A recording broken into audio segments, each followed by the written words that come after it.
A warm welcome from the offices of CEO Gauteng.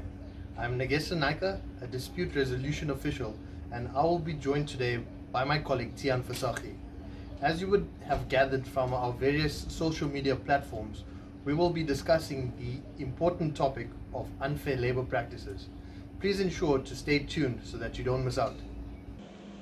The workplace should be an exciting and fulfilling environment whereby business owners and managers can provide effective mentorship to employees who want to thrive in their respective roles. However, there are instances where persons in positions of power abuse their power and discriminate and mistreat their employees.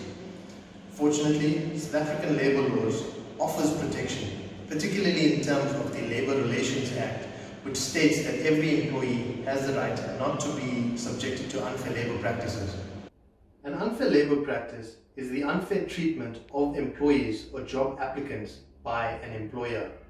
Even though the term unfair labour practice might suggest that it's an open-ended scope, the Labour Relations Act does provide certain limitations in terms of this, and this will be discussed in the upcoming weeks. The following would be considered, amongst others, to be unfair labour practice.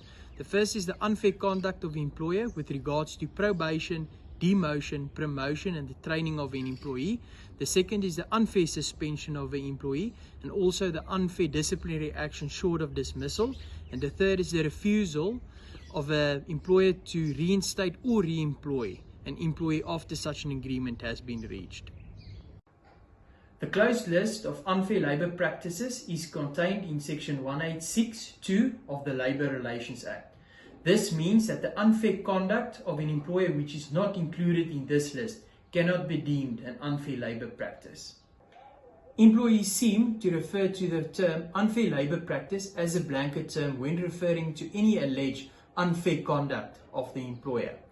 It is therefore very important for employers to understand the requirements which constitute an unfair labour practice. I hope you found this topic informative and please stay tuned for future videos and discussions.